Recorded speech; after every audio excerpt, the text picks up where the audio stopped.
जय जय सिया राम। जेहि विधि नाथ होई हित मोरा, कीजिए सुबेरु दास मैं तोरा। जेहि विधि प्रभु प्रसन्न मन होई, करुणा सागर कीजिए सोई। आप सभी का हमारे चैनल स्पिरिचुअल सर्वर्स में हार्दिक स्वागत है। आपका दिन शुभ हो। चैनल को लाइक फॉलो करना ना भूले। सीताराम सीताराम। श्री रामायण कथा अरण्य कांड भाग 16। जटायु की मृत्यु। राम को इस प्रकार दुख से कातर और शोक संतप्त देख लक्ष्मण ने उन्हें धैर्य बंधाते हुए कहा, भैया आप तो सदैव मृदु स्वभाव वाले और जितेंद्रिय रहे हैं। शोक के वशीभूत होकर आप अपने स्वभाव का परित्याग मत कीजिए। हे रघुकुल भूषण, कितने ही महान कर्म अनुष्ठान और तपस्या करके हमारे पिता महाराज दशरथ ने आपको प्राप्त किया है। आपसे वियोग हो जाने के कारण ही उन्होंने अपने प्राण त्याग दिए। आप धैर्य धारण करें। संसार में प्रत्येक प्राणी पर विपत्तियां आती हैं, किंतु विपत्तियां हमेशा नहीं रहती। कुछ काल पश्चात उनका अंत हो जाता है। हमारे गुरु वशिष्ठ जी के 100 पुत्रों का एक ही दिन में गुरु विश्वामित्र ने वध कर दिया था। देवता तक भी प्रारब्ध की मार से नहीं बच पाते, फिर देहधारी प्राणी कैसे बच सकते हैं। आप तो स्वयं महान विद्वान हैं, मैं भला आपको क्या शिक्षा दे सकता हूँ। आप परिस्थितियों पर विचार करके धैर्य धारण करें। इस जनस्थान में खोजने से कहीं न कहीं हमें जानकी जी अवश्य मिल जाएंगी।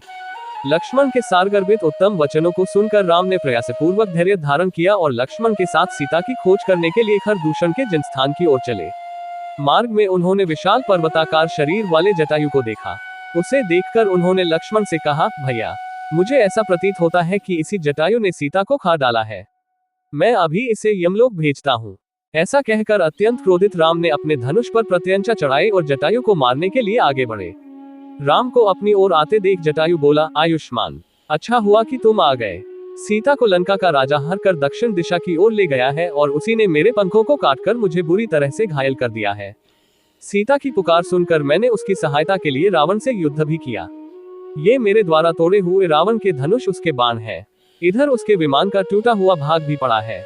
ये रावण का सारथी भी मरा हुआ पड़ा है, परंतु उस महाबली राक्षस ने मुझे मार मार कर मेरी ये दशा कर दी। वह रावण विश्रवा का पुत्र और कुबेर का भाई है। इतना कहकर जटायु का गला रुंध गया, आंखें पथरा गईं और उसके प्राण पखेरु उड़ गए। जटायु के प्राणहीन रक्तरंजित शरीर को देखकर राम अत्यंत दुखी हुए और लक्ष्मण से बोले, भैया मैं कितना अभागा हूँ। राज्य छिन गया, घर से निर्वासित हुआ, पिता का स्वर्गवास हो गया, सीता का अपहरण हुआ और आज पिता के मित्र जटायु का भी मेरे कारण निधन हुआ।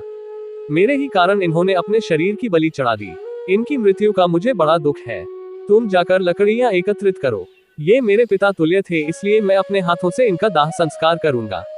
राम की आज्ञा पाकर लक्ष्मण ने लकड़ियां एकत्रित की। दोनों ने मिलकर चिता का निर्माण किया। राम ने पत्थरों को रगड़कर अग्नि निकाली। फिर द्विज जटायु के शरीर को चिता पर रखकर बोले, हे पूज्य गृद्धराज, जिस लोक में यज्ञ एवं अग्निहोत्र करने वाले, सम्रांगण में लड़कर प्राण देने वाले और धर्मात्मा व्यक्ति जाते हैं, उसी लोक को आप प्रस्थान करें।